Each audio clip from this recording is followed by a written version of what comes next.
4 და 30 ლარის ოდენობის ჰონორარები გაზეთ აჭარის ჟურნალისტებმა იანვრის თვეში მიიღეს. კორესპონდენტმა ნინო ცხვარაძემ პროტესტის ნიშნად გასულ თვეში მასალები რედაქციას არ მიაწოდა.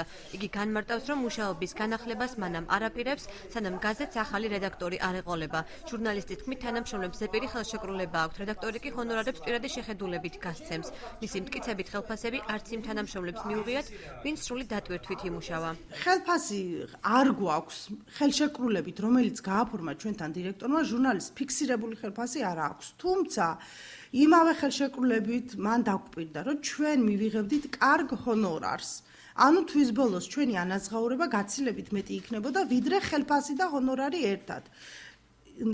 რაც ნიშნავს იმას, რომ ერთ საგაზეთო ნომერზე უნდა გაიხარჯოს 560 ლარი.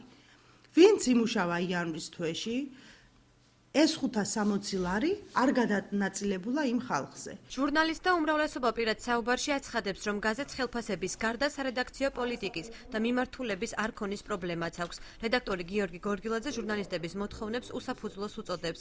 მისი თქმით, გაზეთი ჰონორარულ სისტემაზეა გადასული და კორესპონდენტები ანაზღაურებას გამომუშავების მიხედვით იღებენ. იგი განმარტავს, რომ ჟურნალისტების პროტესტი გაზეთის გამოსვლას ხელს არ შეუშლის. ბრალდება საერთოდ არ უნდა მოდიოდეს დასაბუთების გარეშე. ამისთვის არსებობს შესაბამისი კომპეტენტური ორგანოები, რომელიც შეუძლია ჩაერთვა ამ პროცესში. გამომუშავებული ჰონორარები აბსოლუტურად სრულყოფილად დაირიცხა. ზოგიერთმა აიღო ძალიან მძიმე თანხა. იქიდან გამომდინარე, რომ სრული არ ჰქონდათ მუშაობის, ან არ იმუშავეს, ან მოგვაწოდეს მასალები. სხვა დანარჩენმა, რომლებმაც კეთილი ინებეს და იმუშავეს, მიიღეს გაცილებით მაღალი ანაზღაურება.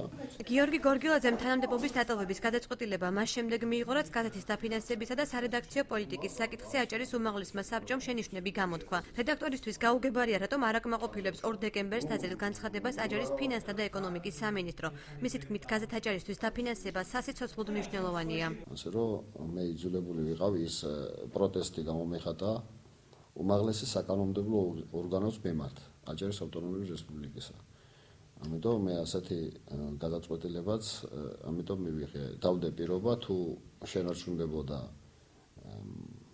დაფინანსება, წავიდოდი სამსახურიდან, ახალი ხელმძღვანელობა გააგრძელებდა შენარჩუნებული დაფინანსების პირობებში მუშაობას.